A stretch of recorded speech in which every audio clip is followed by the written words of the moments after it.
जय माता दी दोस्तों, कैसे हैं आप सब। आई होप आप सब अच्छे होंगे और बहुत अच्छे होंगे। और कल से, जैसे कि आप सभी को पता है कि कल से है नवरात्रि और नवरात्रि का पहला दिन है कल। तो उसकी तैयारी वैसे तो हफ्तों पहले से शुरू हो जाती है, सफाइयाँ घर में ये वो। और बहुत ज़्यादा मतलब अच्छे दिन होते हैं ये, बहुत ज़्यादा हर्षोल्लास वाले दिन होते हैं, मन्नतों वाले दिन होते हैं। तो आप हर तरीके से माता रानी को हर कोई मनाने की और अपने घर में बुलाने की कोशिश करता है। तो बस उन्हीं कोशिशों को, और हम लोग भी उसी उसमें लगे हुए हैं। तो आज मैंने बाकी तो तैयारी कर ली है। ये बहुत से लोग पंडित वगैरह बुलाते हैं, लेकिन कई बार होता है जो वर्किंग हैं उनके साथ में ये इतना टाइम नहीं होता। और सुबह सबको, क्योंकि वर्किंग डे पड़ रहा है, तो सबको ही सुबह जल्दी से जल्दी पूजा करके और ऑफिस के लिए और अपने काम पे निकलना होता है। लेडीज़ें नहीं भी जहाँ जाती हैं तो घर पे अगर रहना होता है, लेकिन जेंट्स को निकलना होता है, तो उससे पहले उनको अपनी पूजा घर की संपन्न करनी होती है। तो इस वजह से आज मैंने सोचा कि क्यों ना आप लोगों के साथ में शेयर करें बहुत ही इजी तरीका माता रानी को घर पे बिठाने का। और किस तरीके से, क्या विधि है उसकी, आप किस तरीके से माता रानी की पूजा घर पे कर सकते हैं। और सारी तैयारियां आप पहले से करके रख लीजिए। इन केस अगर सुबह मॉर्निंग में से किसी को जल्दी निकलना है, तो आप सुबह पहले सारी तैयारियां करके रख लीजिए। उसके बाद सुबह आप जल्दी से जल्दी आप अपना काम संपन्न कर सकते हैं और माता रानी की पूजा भी संपन्न हो जाएगी और हर कोई माता रानी का आशीर्वाद लेके घर से निकल पाएगा। तो चलिए आपके साथ शेयर करती हूँ मैं वीडियो। तो आप देखिए किस तरीके से आपको माता रानी की स्थापना करनी है, किस तरीके से उनको बिठाना है अपने घर में, और किस तरीके से आप उनको जल्दी से जल्दी, ताकि एक दिन पहले मैं ये वीडियो आपके साथ शेयर कर रही हूँ, ताकि आप वो सारा सामान अपने साथ में अरेंज कर सकते हैं, अपने घर परिवार में अरेंज कर सकें। और कल सुबह जब आपको नवरात्रि का पहला दिन है, तो जब भी पूजा आपको करनी है, तो आप उस हिसाब से उनको बिठा सकें। तो आइए चलिए देखते हैं माता रानी की स्थापना।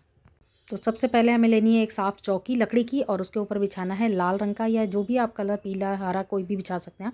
काला और सफ़ेद नहीं होना चाहिए। तो उस पर एक बिछाना है कपड़ा साफ़ धुला हुआ, और उसके ऊपर आप ये कलश के लिए आप इस तरीके से अष्ट धातु कमल ये बना सकते हैं। और नहीं तो आप, अगर नहीं बनाना था तो सिंपल आप चावल रख के भी इस तरीके से, और उसके ऊपर हमें करनी है कलश की स्थापना। तो कलश आप मिट्टी का लें या कोई भी धातु का आप कलश ले सकते हैं, जो भी आप के घर में हो। तो उस तरीके का एक कलश लेकर, और उसमें ये सतिया बनाकर कलश के ऊपर इस तरीके से, और उसकी हमें करनी है स्थापना।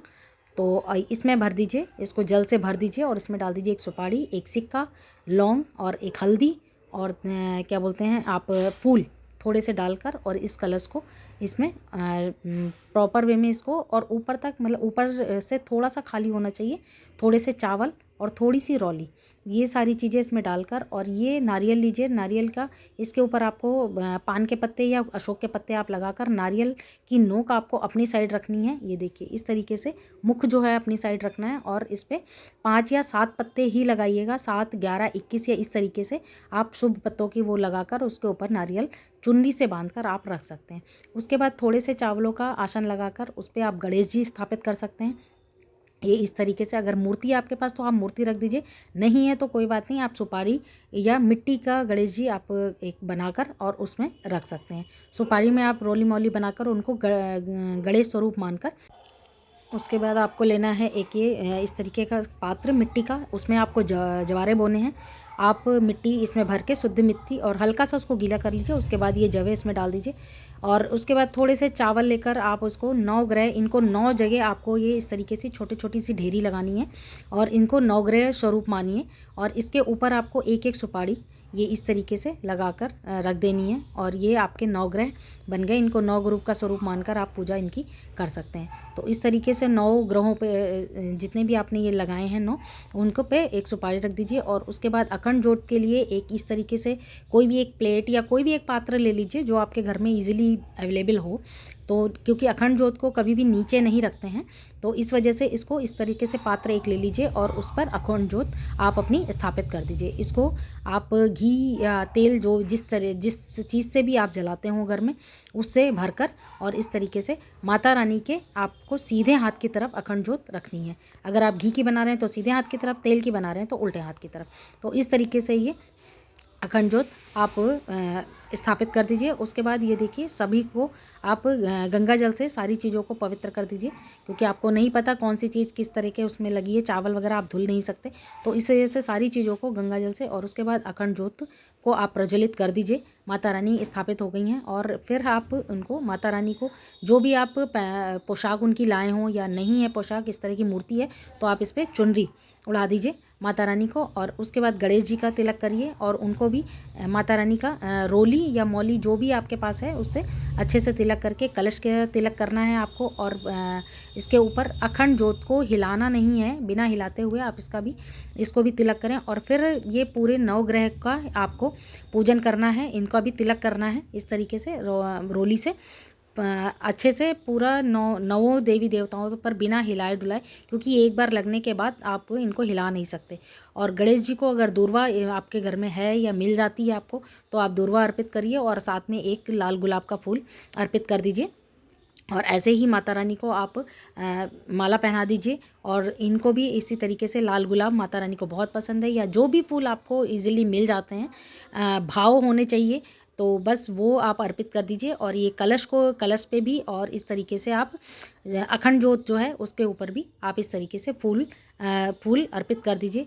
फिर गणेश जी को जनेऊ जो बहुत ज़रूरी है पूजा में, अगर आप गणेश स्थापना कर रहे हैं तो उनको जनेऊ, और ये साथ में जो आप उनको वस्त्र के रूप में आप कलावा या वस्त्र अगर कोई आप लेकर आए हैं तो छोटा एक वस्त्र पहना दीजिए, अगर नहीं है तो कोई बात नहीं, आप कलावा के छोटा सा एक वो लेकर और उनको वस्त्र स्वरूप अर्पित कर दीजिए।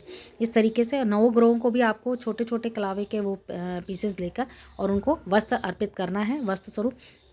उसके बाद आपने दिया जला दिया है और उनको सभी चीज़ों को आरती स्वरूप एक धूप जला दीजिए। और फिर आप ये प्रसाद माता रानी को भोग प्रसाद अर्पित करिए। एक पान का पत्ता लीजिए, उसमें लौंग, सुपारी और ये इलायची और साथ में बतासा, तो ये सारी चीज़ें, अगर आपको मीठा पान मिल जाता है कहीं पनवाड़ी अगर आपके आसपास है तो मीठा पान मिल जाता है तो आप वो ले लीजिए, वो बहुत और भी अच्छा रहेगा।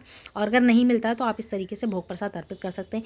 एक कलश को भी आपको भोग प्रसाद अर्पित करना है, ये भेंट स्वरूप भी आप इसमें चढ़ा सकते हो। और अपनी भेंट की भी बहुत से लोग जो मानते हैं, तो उस तरीके से आप अपना ये इस तरीके से कलश पे भी एक पान का पत्ता और उस पर थोड़े से चावल अक्षत वगैरह लगाकर और आप इसको लगा सकते हैं। उसके बाद आप ये जो माता रानी का भोग होता है, मेन भोग जो माना जाता है, उसमें ये ड्राई फ्रूट्स थोड़े से आप इसको भोग के उसमें लगा सकते हैं।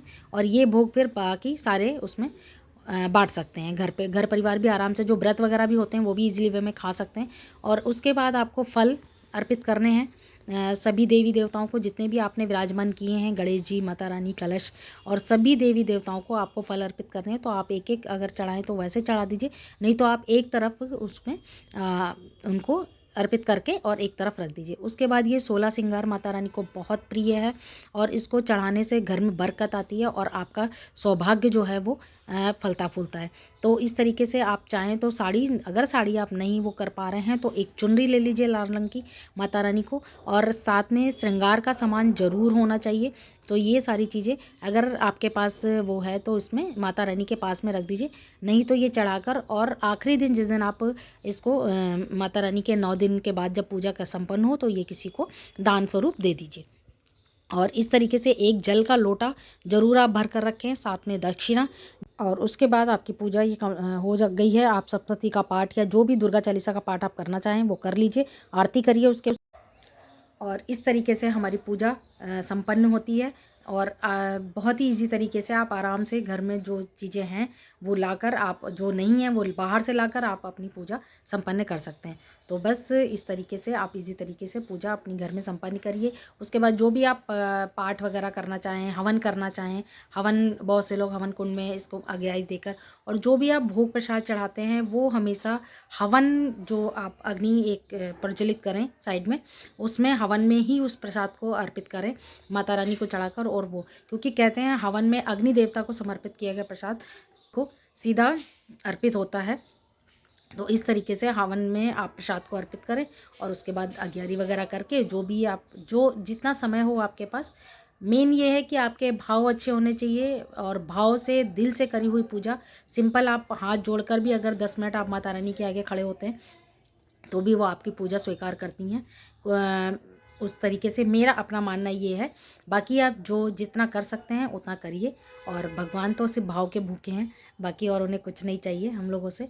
और हम लोग दे भी उनको क्या सकते हैं, जिन्होंने पूरी दुनिया में हम लोगों को यहाँ पर बिठाया है, हमें जीवन दिया है, तो हम उनको क्या दे सकते हैं। लेकिन एक बस अपना वो कहते हैं ना श्रद्धा विश्वास, जो हमारा एक कल्चर है, तो वो चीज़ें बनी होनी चाहिए। तो उसी चीज़ों को रखते हुए, और भले ही आप जो भी पूजा में अर्पित कर रहे हैं, आप भले ही 2 बतासे अर्पित कर रहे हैं माता रानी को या 2 फूल अर्पित कर रहे हैं, लेकिन बस मेन चीज़ यही है कि उसमें आपका और आपके परिवार का भाव होना चाहिए। माता रानी उसे सहर्ष स्वीकार करेंगी। तो बस इन्हीं कामनाओं के साथ, और हैप्पी नवरात्रि आप सभी को, आपके परिवार को, मेरे व मेरे चैनल की तरफ से। और हमेशा आप लोग खुश रहें, अपना परिवार में आपके हमेशा खुशहाली और तरक्की सुख समृद्धि बनी रहे। माता रानी ऐसी कृपा करें 9 दिन पूरे, और 9 दिन क्या, पूरे साल ही आप लोग हमेशा ही खुश रहें। और बाकी ये है कि 9 दिन बाकी आगे चलते रहेंगे, जैसे 9 दिन पूजा मैं करती रहूँगी, आगे आगे आपके साथ में शेयर करती रहूँगी कैसे क्या है। तो तब तक आप बने रहें और चैनल पे। और आज के ब्लॉग को यहीं पे एंड करते हैं। तब तक मिलते हैं कल सुबह और नए पूजा के साथ में। बाय बाय, टेक केयर, अपना ख्याल रखें, अपनों का ख्याल रखें।